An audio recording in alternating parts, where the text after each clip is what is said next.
soirée, Shavua Tov. Merci de votre accueil chaleureux, généreux. Je suis toujours vraiment impressionnée par votre organisation, par l'enthousiasme de cette communauté à organiser, à faire avancer, à transformer. C'est très émouvant, vraiment. C'est un plaisir de vous retrouver. Je vous ai langui. Et d'ailleurs, on va parler de languissement, puisque Hanouka est une fête où le languissement est au cœur. Et j'adore ce terme-là de languissement. Vous savez qu'en hébreu, pour dire languir, on dit ga'agua. C'est deux fois une répétition des mêmes lettres. Et ça pourrait provenir du verbe laga'at. Laga'at, c'est toucher. Et donc ga'agua, ça serait deux fois se toucher. C'est-à-dire que le languissement dit que si je te touche, forcément tu me touches aussi. Je peux te voir sans que tu me regardes, je peux t'entendre sans que tu m'entendes, mais si je viens et que je te touche, bah forcément on se touche de façon mutuelle. Et donc quand on languit, dans la Torah, languir c'est un mouvement réflexif. C'est-à-dire que nous languissons le Beth Amikdash, le temple de Jérusalem, et donc on allume des flammes qui nous rappellent la Ménorah, le temple de Jérusalem. Et presque immédiatement, c'est un peu comme si Dieu languissait également le temple. Et donc c'est une façon magnifique pour le peuple juif d'exprimer son désir de retour à Sion, son désir de retour dans le temple. Alors, on va faire ensemble une petite exploration de ce que dit ce qu'on appelle la fête des Lumières. Nous avons dans la Torah Chag Urim, la fête des Lumières, une fête qui a été instituée, alors comme toutes nos fêtes, la plupart de nos fêtes, en tout cas les fêtes après les trois grandes fêtes qui ont été instituées, qu'on appelle les trois fêtes de pèlerinage à Jérusalem, les fêtes qui ont été instituées en général, elles ont toutes la même histoire, ils ont voulu nous tuer, ils n'ont pas réussi, venez on mange. Et là, en l'occurrence, c'est venez on mange et venez on allume une flamme. Et on va ensemble explorer ce que dit cette flamme. Pourquoi ? Oups, j'ai pas lancé mon enregistrement audio, je vais le faire maintenant. Comme ça, j'espère que cette fois-ci, voilà, on en a plusieurs, alors ça va le faire. Hop, voilà. Et donc on va explorer ensemble ce principe-là de lumière, d'obscurité, donc, qui dit lumière dit aussi obscurité. Vous savez que le premier jour de la création, Dieu crée la lumière primordiale, or. Et nous allons explorer cette thématique à l'approche donc de Hanouka. Je voudrais réfléchir avec vous sur ce que c'est d'abord que l'obscurité.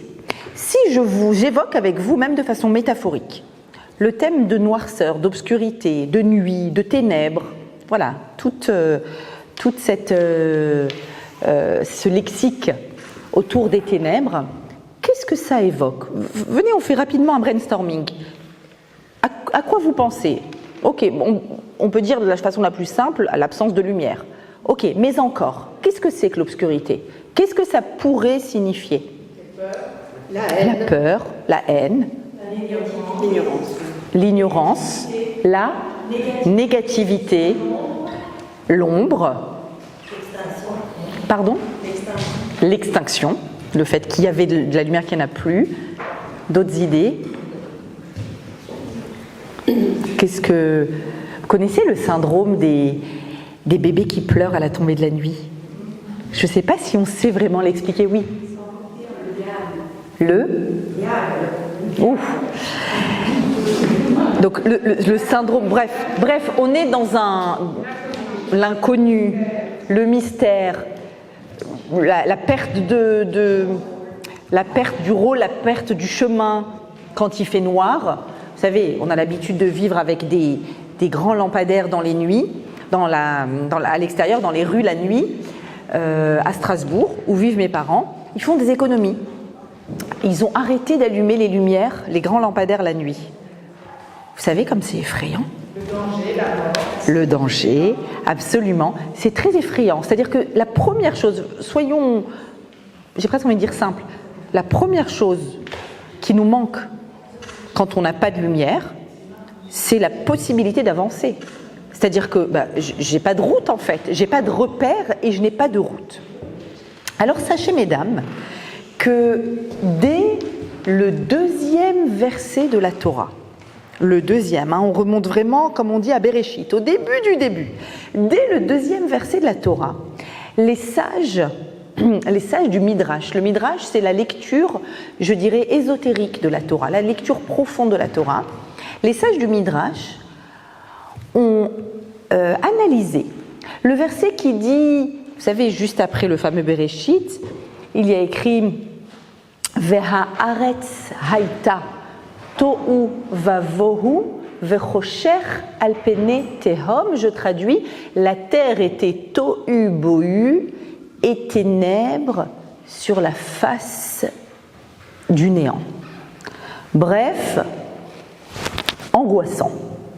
Mais rassurez-vous, c'était avant qu'il y ait le or, la lumière primordiale.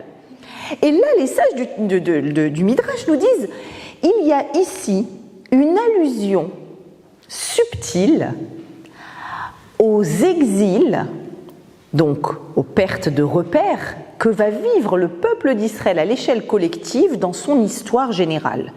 L'histoire du peuple d'Israël que nous connaissons, puisque nous sommes déjà avancés dans cette histoire, très avancée, et nous avons vu tous ces exils se manifester, eh bien, dit le texte, le premier terme, le tohu, c'est l'exil en Babylonie. Ils expliquent pourquoi, la sémantique, les mots sont les mêmes, etc., peu importe.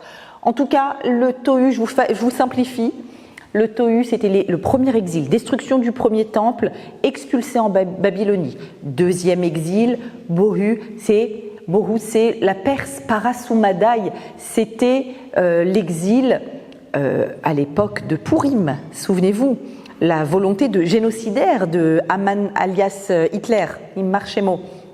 Et donc, c'était bohu, vechocher, et ténèbres. Et là, les sages disent ça, c'est l'époque de Hanouka.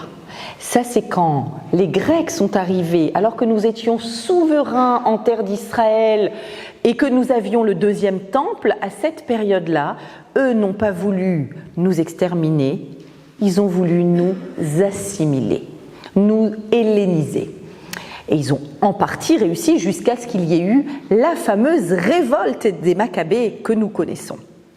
Et le quatrième exil, c'est l'exil de Édom, de Rome, donc la destruction du deuxième temple et les 2000 ans d'éparpillement à travers le monde du peuple d'Israël jusqu'à ce qu'on ait la chance de redevenir souverain en terre d'Israël. Et effectivement, nous sommes encore malmenés et donc on espère de tout cœur que nous sommes à la fin de cet exil et que toutes ces tragédies que nous avons, surtout celles entendues ces 2 dernières années, seront définitivement derrière nous.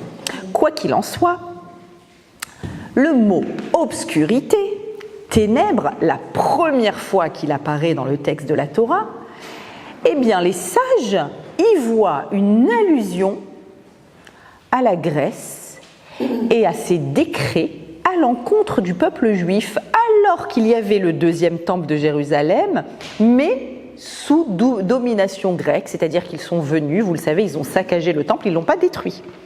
Mais ils nous ont empêchés de servir Dieu dans ce temple, ils l'ont rendu impur et ils ont fait ce qu'il fallait pour ne pas que nous ayons cette attache-là envers le temple et envers le service divin.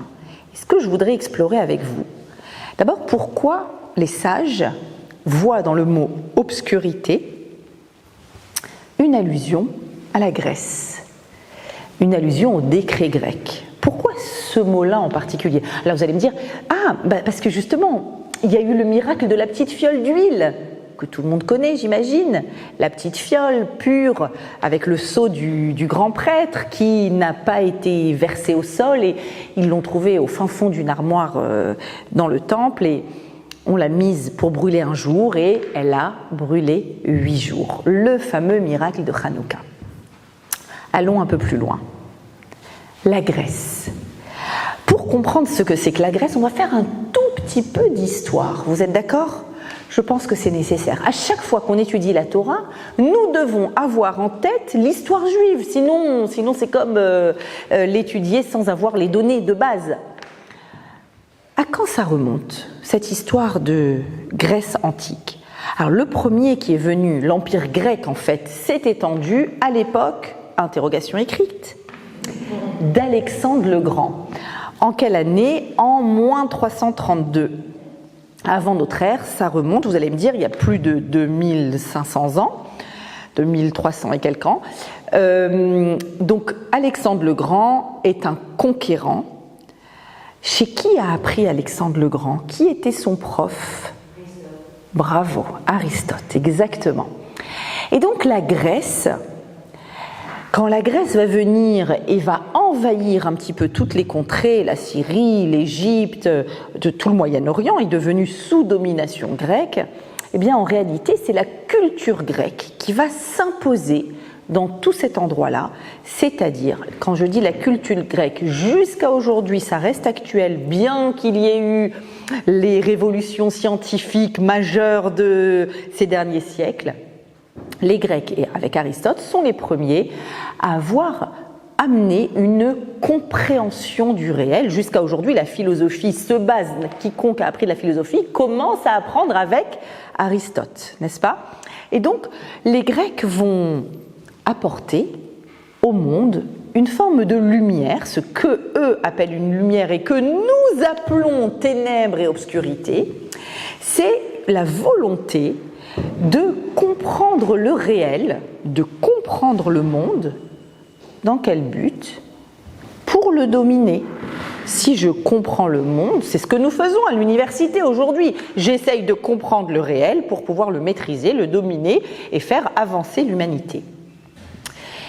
Or, voilà quand Alexandre le Grand est un ami des Juifs, d'accord?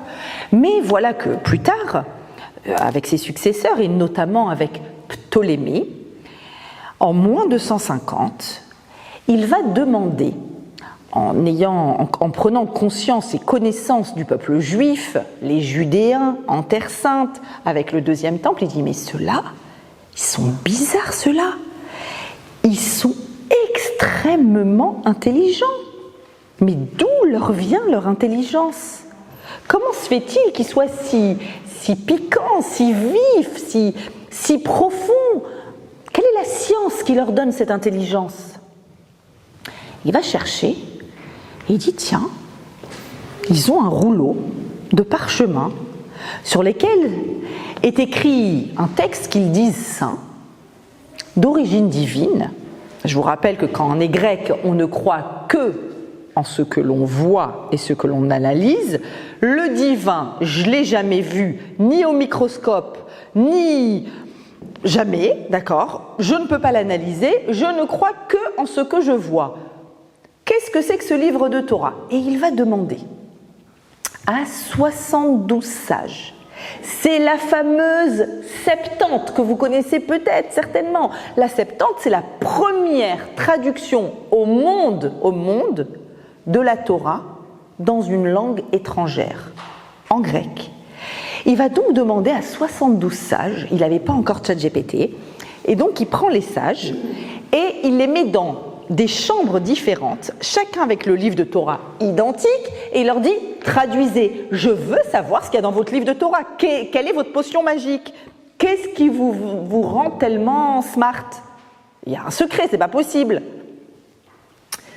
Le texte va être traduit, alors un miracle va avoir lieu, en guillemets, c'est-à-dire que ils n'ont pas de téléphone, vous savez, ils n'ont pas de ChatGPT de nouveau, et il y a quelques endroits dans la Torah où, s'ils le traduisent littéralement, il y a 13 endroits, plus exactement, où si la traduction se fait littérale, ça peut les mettre en problématique.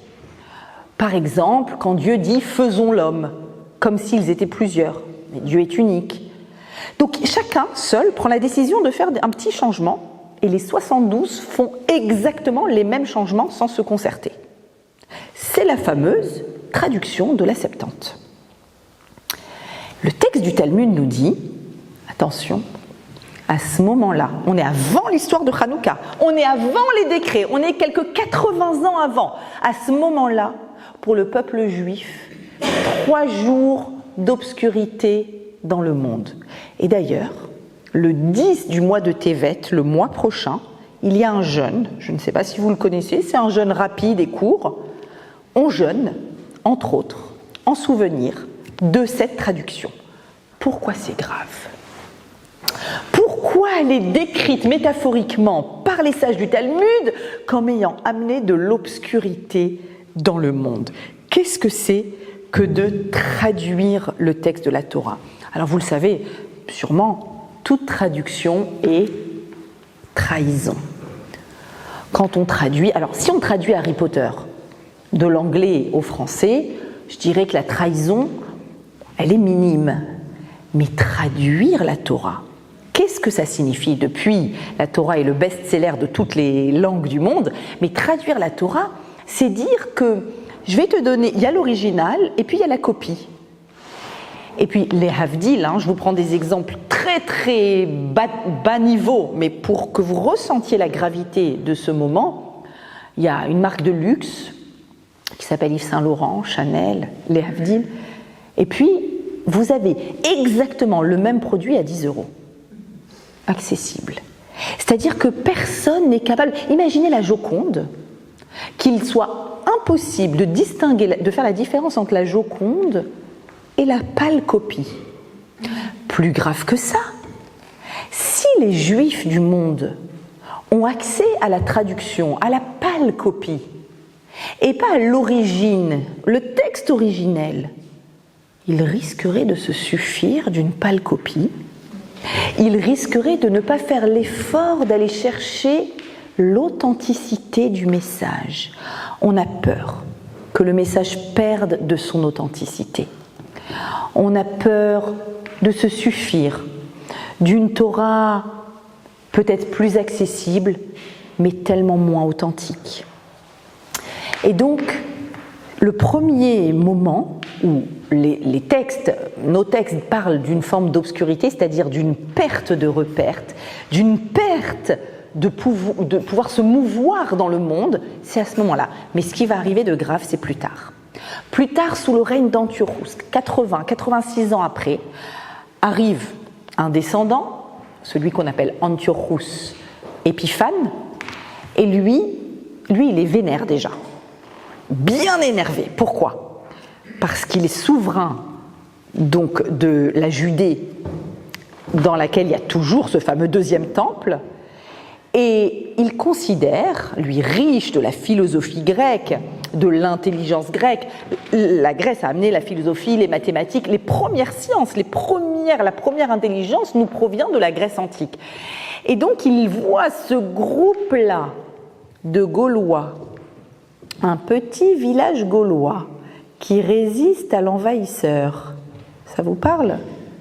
En plus, il y a Astérix chez les Belges aussi, je sais qu'il y en a un comme ça.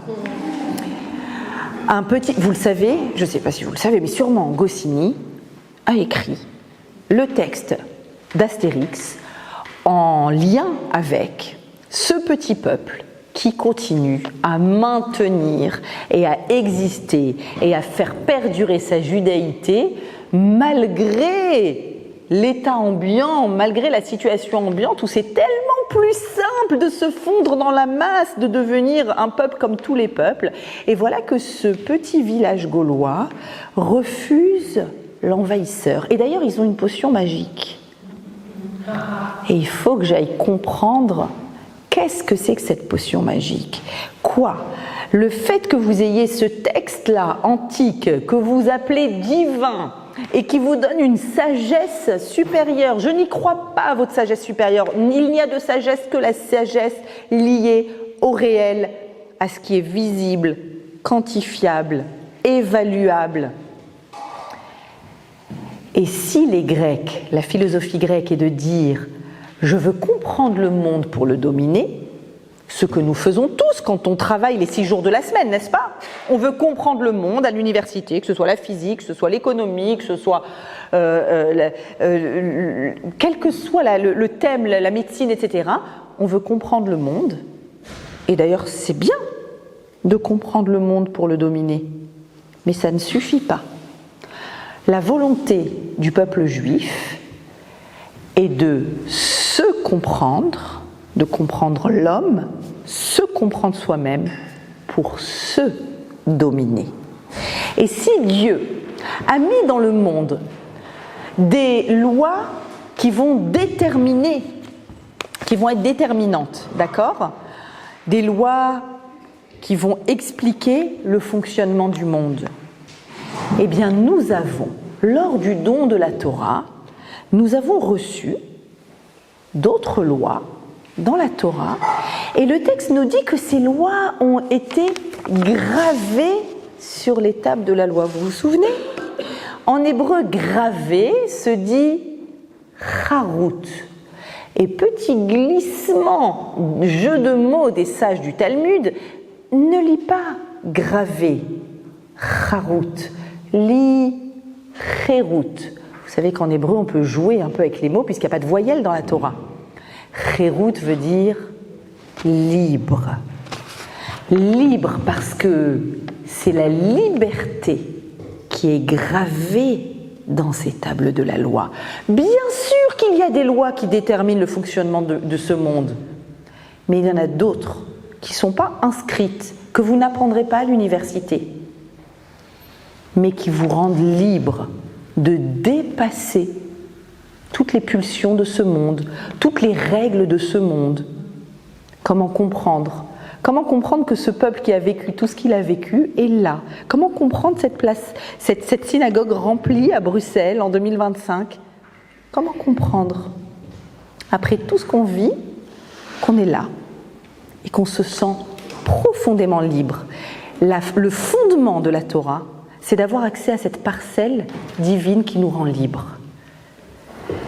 Et donc, il y a ici une incapacité de vivre côte à côte quand on est grec, à côté d'un petit village en Judée, pas en Gaule, pas de Gaule, et qui résiste encore et encore à l'envahisseur. Et donc, ce roi, Antiochus, va émettre des décrets à l'encontre de la population judéenne. Il va leur dire non, vous vous trompez, vous ne pouvez pas, c'est pas possible que ce texte-là vous apporte, un petit peu chaud, pardon, que ce texte-là, merci, vous apporte une possibilité de se dominer. Et donc, notamment, ce qu'il va décréter, c'est l'interdiction de faire Shabbat. Parce que si tu es utile à la société en travaillant 6 jours, sois utile en travaillant 7 jours. Qui est le dingue qui ferme son magasin le jour où il y a le plus de passants ? Faut être fou pour faire une chose pareille. Qui se coupe du monde une journée entière ? Nous sommes là pour dominer le monde. Soyons utiles, continuons, soyons dans cette dynamique. Je n'y crois pas à votre histoire et d'ailleurs, je veux que vous deveniez comme nous, des personnes éclairées. Nous, on les regarde et on dit non, la lumière, elle est là. On est dans la lumière.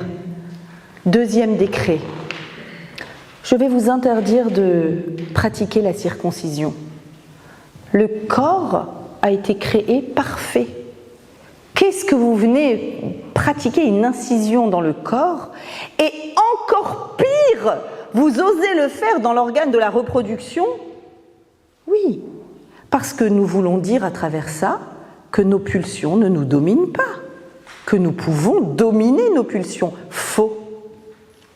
Faux, vos pulsions vous dominent, ce n'est pas possible. Interdiction de faire la Brit Mila. Je vais vous interdire aussi, puisque vous vous acharnez, je vais vous interdire d'étudier ce texte-là.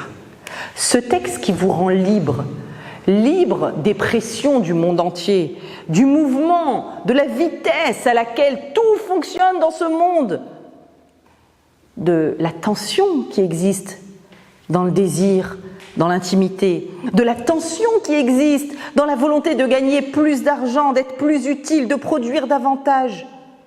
Je vais vous interdire tout ça. les Juifs se voient interdits.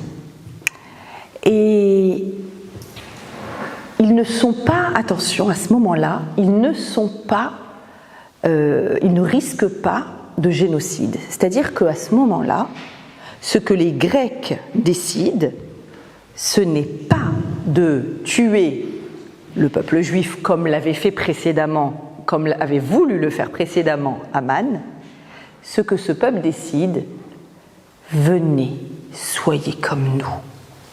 Arrêtez d'être différents. Et arrêtez de nous montrer qu'il y aurait une sagesse qui n'est pas une sagesse que je peux analyser en université. Vous avez accès à quelque chose qui nous rend dingue. Et donc il y a une volonté de venir et de créer une forme d'uniformité.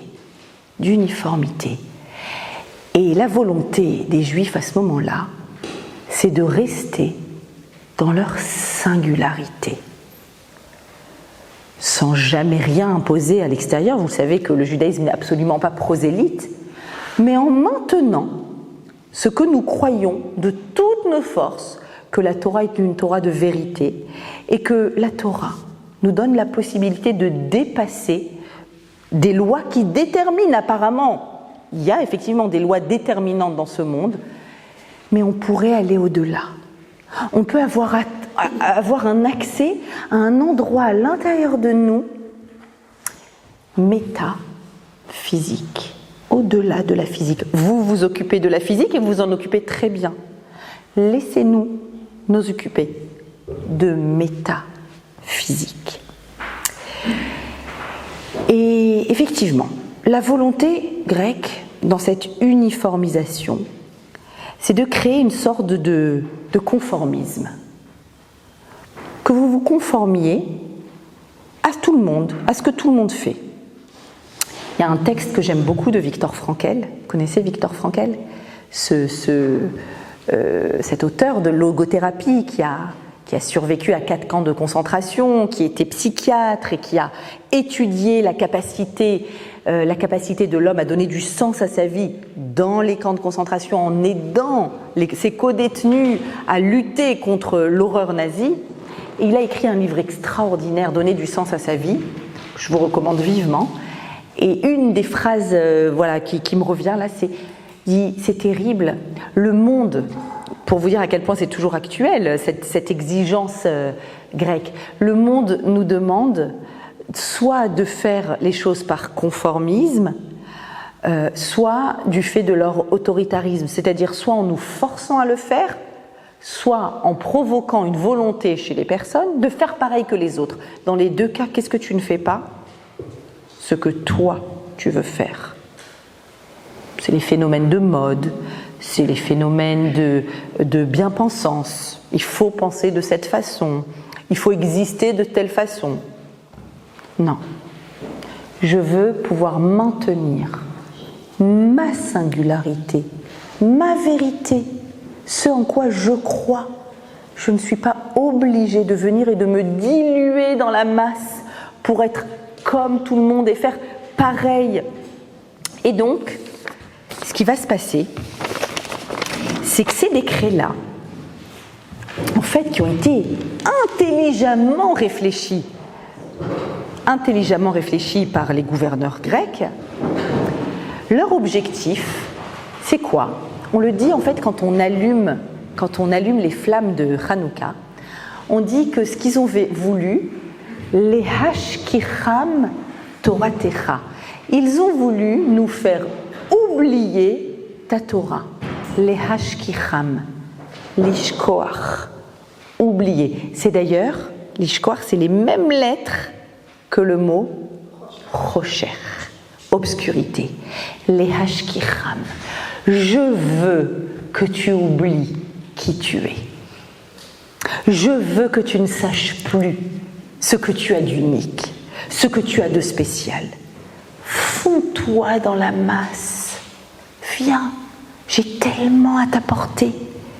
Il n'y a pas de singularité.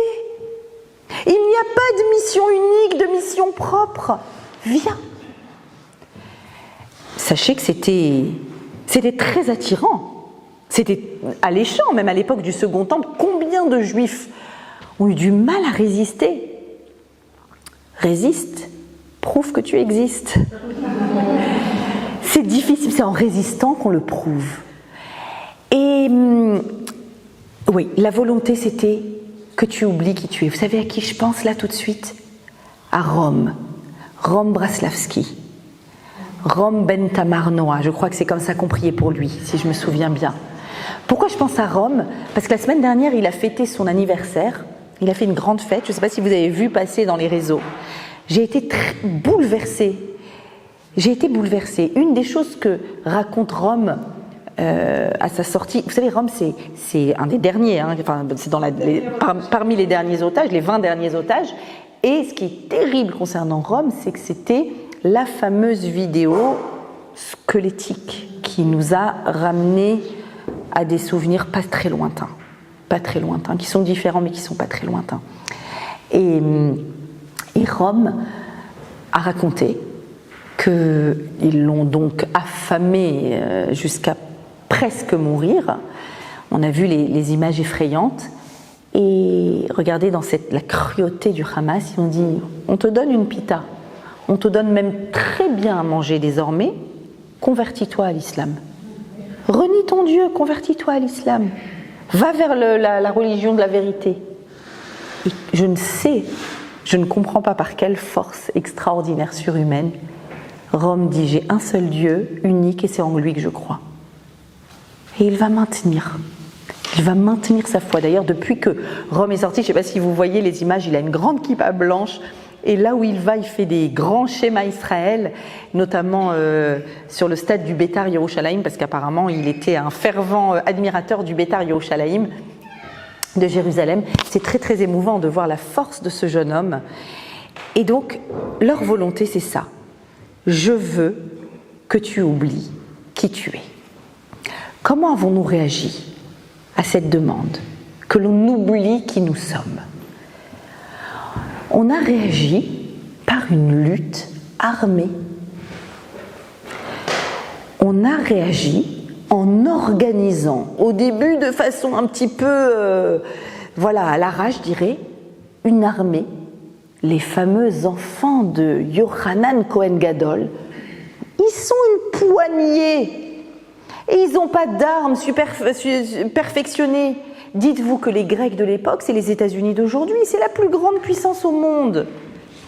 Ils avaient, dit-on, des éléphants de combat contre une poignée d'hommes qui n'ont aucune chance statistiquement.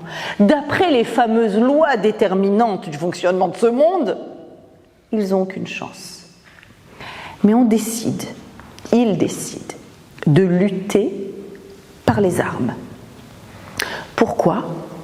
Parce que si tu me demandes d'oublier qui je suis, sache que je suis prêt à me battre. Et c'est ce qui va se passer.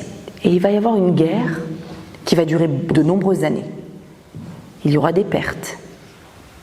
Et à l'issue de cette guerre, la fameuse histoire que vous connaissez toutes. Alors, qu'est-ce qui est resté pour l'éternité? La guerre, on en parle, c'est vrai, on sait qu'il y avait une guerre.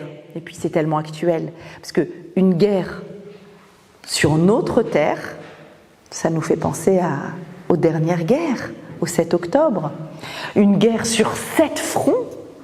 Nous sommes une armée organisée grâce à Dieu, mais quand l'Iran envoie ses missiles longue portée, d'après les lois déterminantes du monde, du fonctionnement du monde, quelle chance a ce minuscule pays entouré de pays arabes qui veulent le détruire? Quelle chance a-t-il ce petit village pour résister à l'envahisseur? Aucune.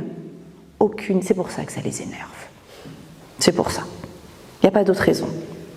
Toutes les manifs et l'antisémitisme et tout, il y a quelque chose, je les comprends un peu, c'est énervant. C'est quoi votre potion magique? Je veux la recette de la potion magique. Comment vous faites pour résister encore? Ils vont pousser le crime, je dirais, à accuser un peuple qui n'est pas encore réparé de ses douleurs passées du génocide qu'il a subi il y a si peu de temps.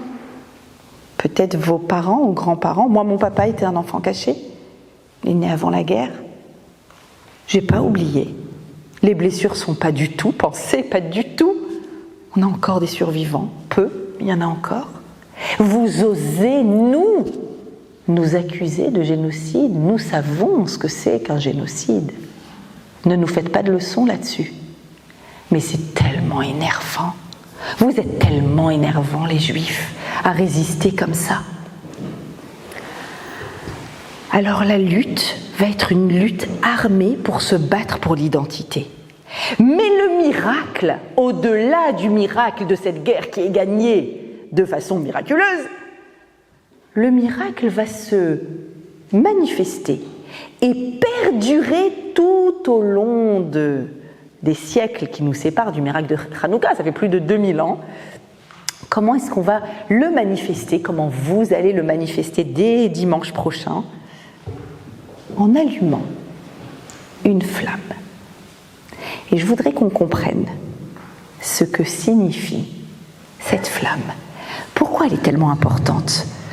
Pourquoi est-ce qu'on tient à manifester l'existence de ce miracle qui n'était pas nécessaire? Vous savez qu'on n'avait pas besoin de ce miracle? On n'en avait pas besoin. C'est un cadeau. Allez, un miracle de plus ou de moins, allez, prends, cadeau. Le vrai miracle, c'est quoi? Le vrai, big miracle. C'est qu'il y a l'Iran et qu'il ne nous massacre pas. C'est qu'il y avait les Grecs et qu'on a gagné. Le miracle, c'est le miracle de cette minuscule armée qui gagne envers et contre tout. C'est le miracle. Mais comment on le manifeste? Par une flamme.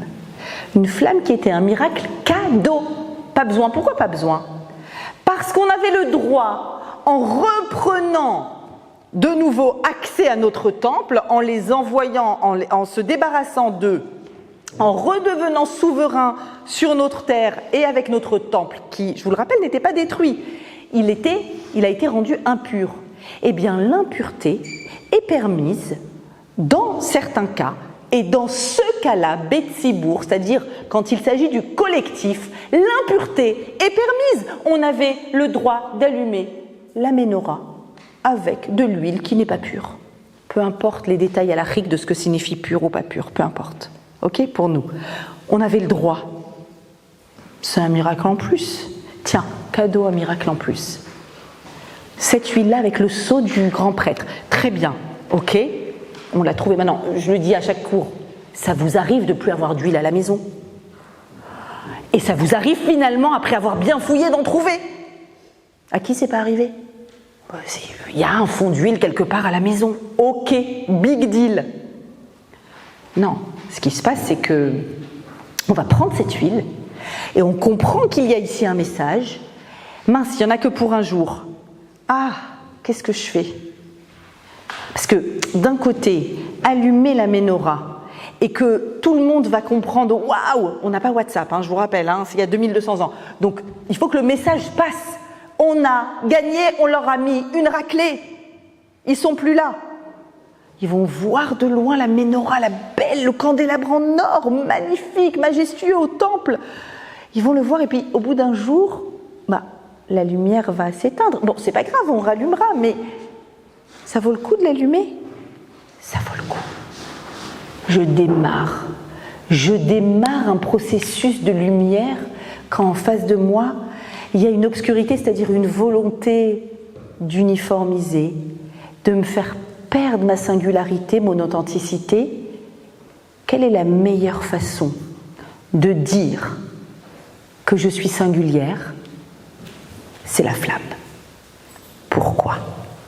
Pourquoi la flamme est la plus belle façon de manifester une identité profonde. Et à travers ça, bien sûr, ce qu'on dit depuis 2200 ans, c'est que l'âme juive ne s'éteindra jamais. Vous pouvez faire 7 fronts, et vous pouvez faire autant de fronts que vous voulez, et vous pouvez nous condamner à l'international, et l'ONU peut s'acharner et sortir encore et encore des résolutions, et toutes les résolutions, il faut qu'elles soient contre les juifs. On s'en fiche. On s'en On a une flamme. C'est elle qui donne la direction. Venez, on explore. C'est quoi cette flamme? Qu'est-ce qu'elle va dire dans vos maisons la semaine prochaine, cette flamme? Elle est actuelle. Rappelez-vous, c'est pas juste qu'on allume une flamme qui commémore quelque chose. Ça, c'est le 14 juillet. Non, en Belgique, c'est quand? Pardon, j'ai oublié que j'étais pas en France. 21 juillet, merci, j'aurais pas pu le savoir. Bref, des commémorations. Bon, ok, on commémore pas, nous. On revit la chose. On le revit. Comment? D'abord, l'huile. Venez, on parle d'huile. C'est quoi l'huile? Pourquoi c'est tellement... Bon, alors, vous avez compris qu'on fait tout à l'huile, hein, on devient tous tunisiens, là. Les beignets à l'huile. Il y a des ashkénazim ici, on est en Belgique, ouais. Latkes. Latkes chez vous, chez moi, c'était latkes. Ouais. De l'huile, en veux-tu, en voilà. Vous pouvez faire les petits... les pains tunisiens, l'huile. Bref, là où vous pouvez mettre de l'huile, mettez de l'huile en abondance. Pourquoi? Qu'est-ce qu'elle vient dire, cette huile? Vous vous souvenez que la menorah, c'était de l'huile d'olive. On peut allumer notre candélabre avec des bougies, avec ce que l'on a comme combustible. Le top du top, c'est quoi? C'est d'allumer avec de l'huile d'olive. Et je vais vous dire pourquoi. L'huile, elle a une particularité, c'est qu'elle s'insère un petit peu partout. Si vous avez un mécanisme qui est rouillé quelque part, qu'est-ce qu'on prend en général? Les serrures, les portes, le vélo, n'importe quel mécanisme qui est un peu rouillé, qu'est-ce qu'on prend? De l'huile. L'huile, elle vient et puis elle a cette qualité-là d'être capable de s'infiltrer. Elle s'infiltre, mais elle a une autre capacité. Laquelle? Elle ne se mélange pas. Elle ne se mélange jamais. T'as beau la mélanger avec toutes les vinaigrettes que tu veux, l'huile, elle reste à part. Tu la mets avec de l'eau, tu mélanges. Bon, on a toutes fait les expériences quand on était petit. L'huile reste à part. Bon, allez, le petit clin d'œil qu'elle nous fait en plus, c'est qu'elle reste à part. Hop, elle monte. L'huile, elle s'infiltre pour huiler les mécanismes. Elle est très utile, mais elle se distingue. La distinction. Premier élément sur l'huile. Deuxième élément, la flamme. On doit allumer une flamme. Alors, d'après la loi stricte, une flamme par maison, par soir. Vous allez me dire, qu'est-ce que tu racontes, toi? Moi, j'ai déjà vu une Hanouka, tu vois bien que ce n'est pas une flamme. On va de 1 à 8. Ça, c'est parce qu'on kiffe la mitzvah de Hanouka. Mais vraiment, c'est pour ça. À Hanouka, il y a quelque chose de spécial qu'on n'a pas dans les autres fêtes. C'est qu'on est tellement en kiff qu'on en rajoute. On met de l'huile partout, on n'est plus au régime, il y a besoin seulement d'une flamme, on rajoute une flamme chaque jour. Le candélabre, on pourrait prendre des petits pots comme ça et les mettre, non vas-y, je te fais, puis ici il peut être en argent, ici il peut être grand, ici il peut être... On est en kiff. Pourquoi? En fait, on a lutté avec des armes pour dire qu'on n'oublie pas qui on est. Et que même si c'est très tentant de nous proposer quelque chose d'uniforme, on n'y croit pas. On croit que le message de la Torah est divin et qu'il est éternel. Et qu'il nous apporte une liberté profonde de pouvoir vivre différemment notre existence. Sans dilution, sans uniformisation, en gardant une particularité. Et c'est vraiment très étrange comment le peuple juif a toujours su faire ça. Donner de la lumière à l'extérieur, être en lien avec les non-juifs là où ils étaient.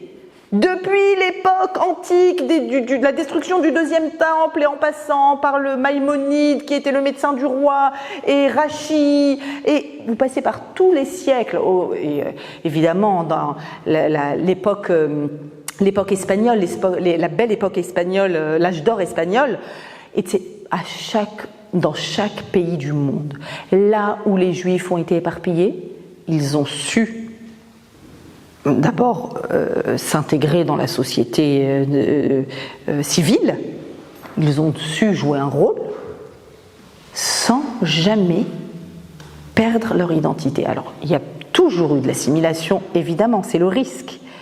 Mais le fait que vous soyez toutes là, nous sommes 2200 ans après les événements que l'on relate.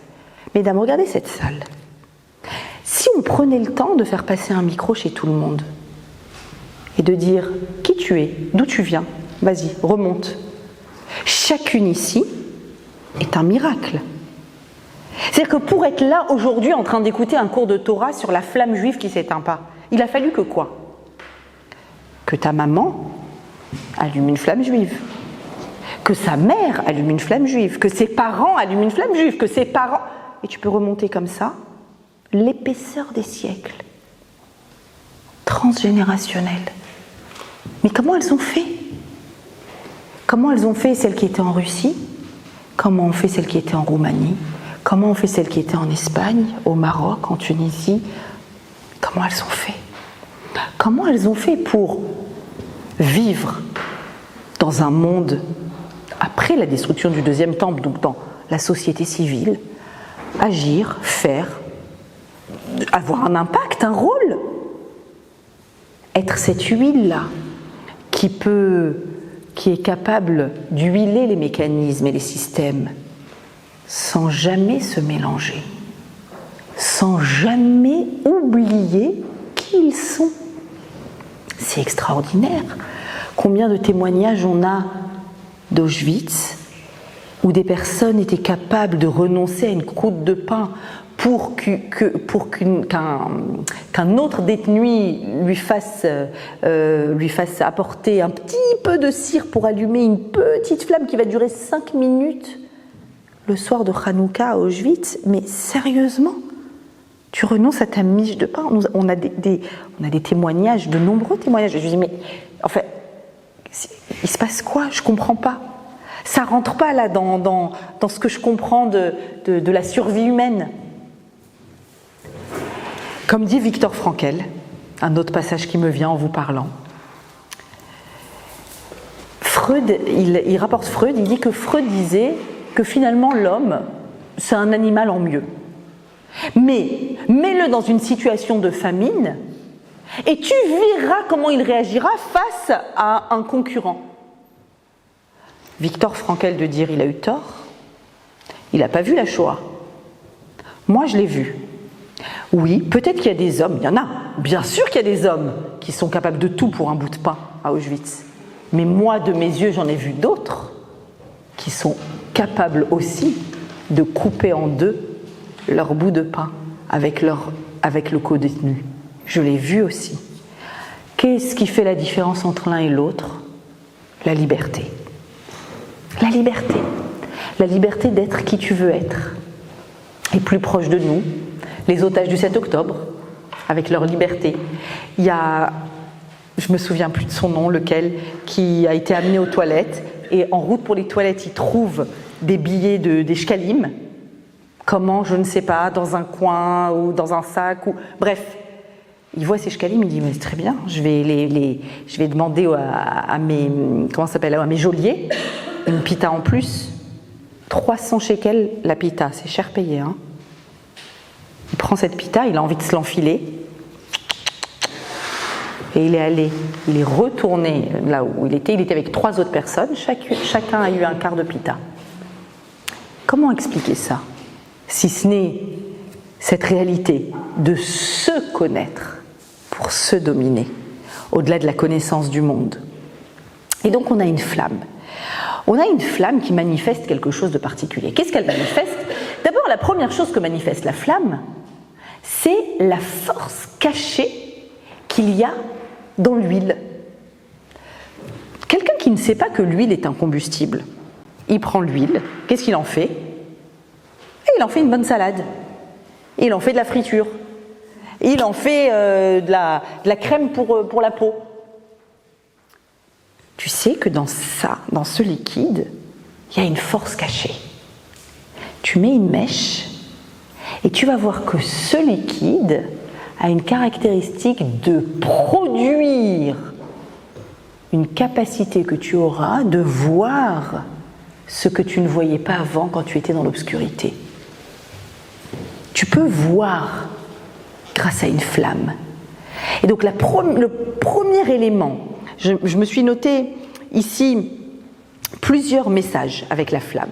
Mais avant ça, juste de comprendre que la particularité de la flamme, c'est qu'elle peut te permettre de comprendre que de la matière, l'huile, la cire, a une caractéristique, une force cachée à l'intérieur d'elle.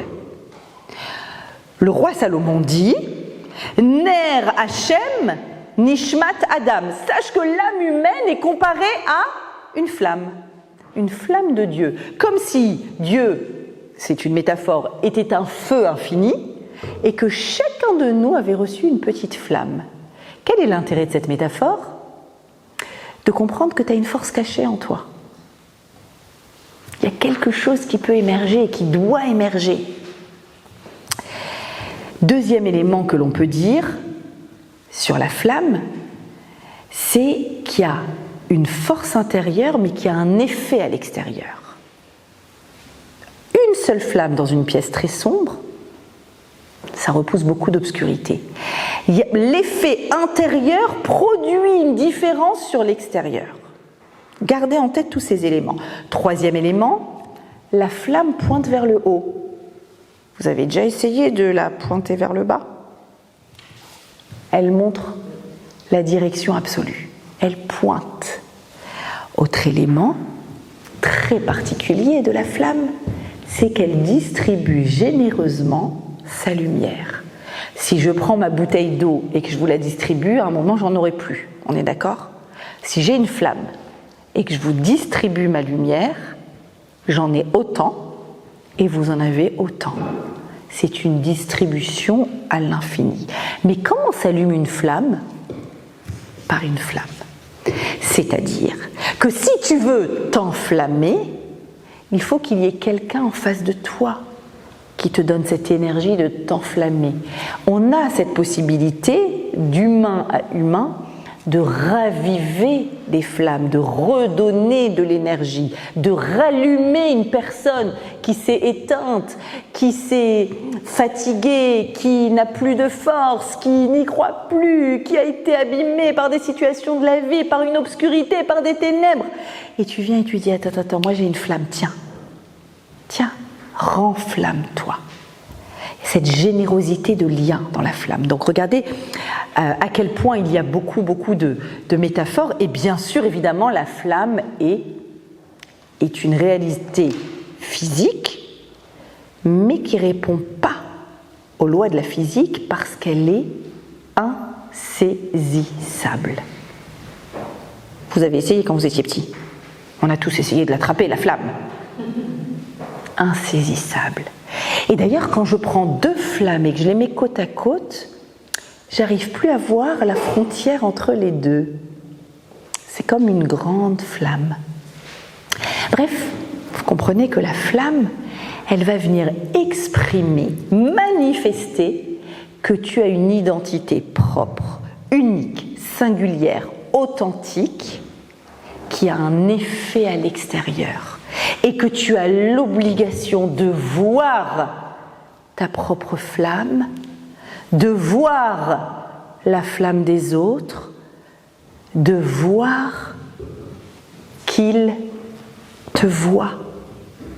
Cette flamme dans chaque maison, c'est une flamme qui a tenu en souvenir de la flamme qui a continué de brûler dans le temple.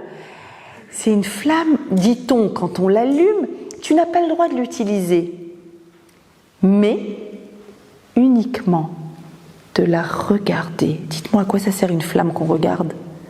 Normalement, la flamme me sert à regarder. C'est une flamme que je dois regarder. Elle te permet de voir l'invisible. L'invisible, c'est que tu es vu. Tu es vu, il te voit. Ça, c'est insupportable pour les Grecs. C'est insupportable de dire que tu aurais un traitement un peu particulier. Hachem te voit, il vient dans ta maison, il s'occupe de tes difficultés. Oui, il me voit. Quand j'allume une flamme dans ma maison, je suis en train de dire que ma maison est un endroit qui mérite ce qu'on appelle la Shekhinah. La Shekhinah, c'est la présence divine. La présence divine n'est pas à la synagogue, aussi à la synagogue. Elle est dans nos foyers, dans nos maisons, dans la simplicité, la banalité du quotidien. Dieu est invité à venir chez nous, mais il s'invite à Hanouka. Il s'invite. Il dit allume une flamme. Elle va te rappeler qui tu es et elle va te rappeler que tu es VIP, very importante. Je te vois, je m'occupe de toi. Ne t'inquiète pas. Tu es pris en charge, tu es protégé. Je te vois au sens comme un papa qui voit ses enfants. Parce qu'on apprend à voir l'invisible avec cette flamme. Alors, voici les messages que je me suis notés, qu'il faut bien garder en tête pour vivre pleinement l'intensité, la magnifique intensité de la fête de Hanouka.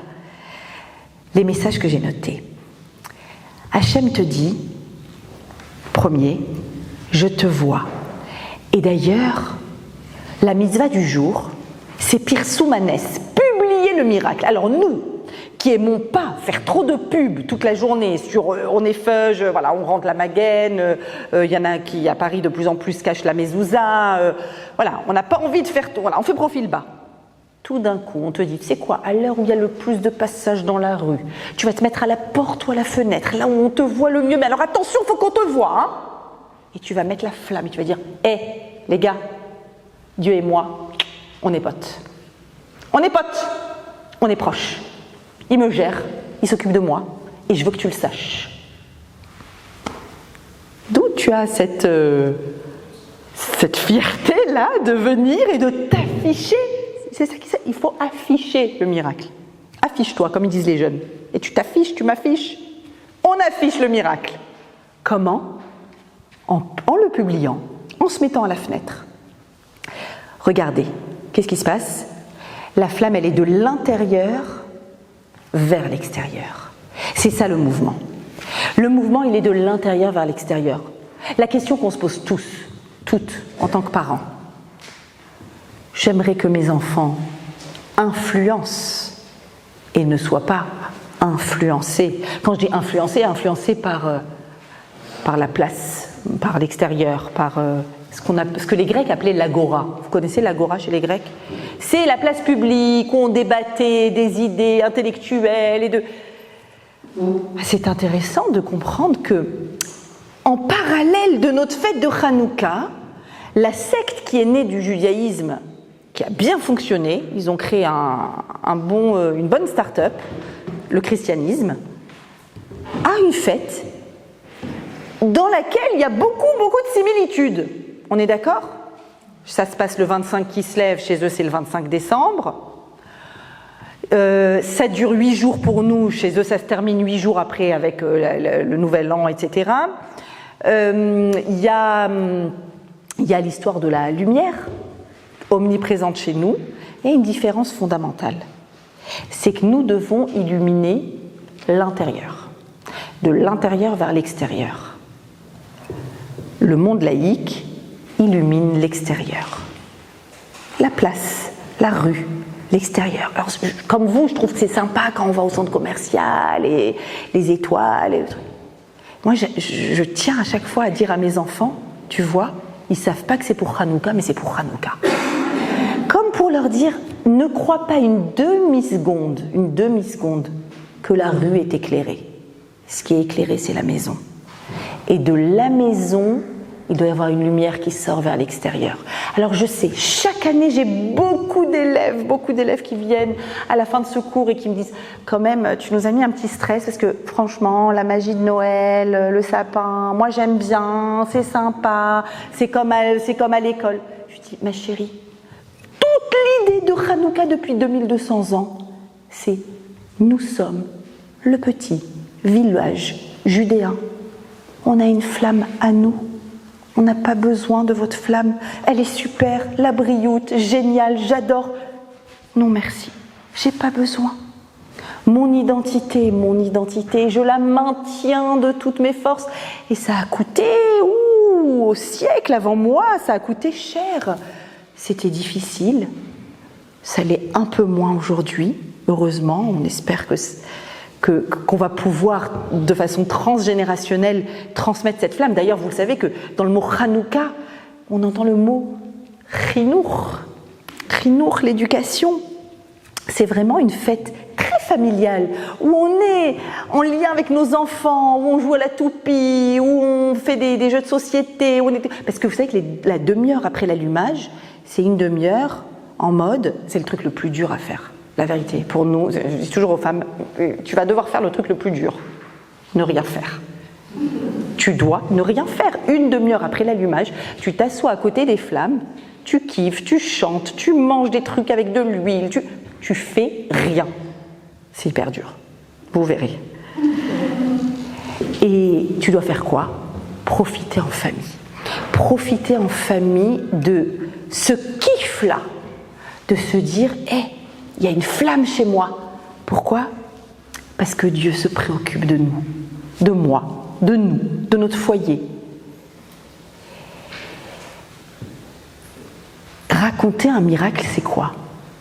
Vous savez, il y a des cours à Paris où à la fin du cours sur Hanouka, je dis, bon, venez, on se met dans l'ambiance.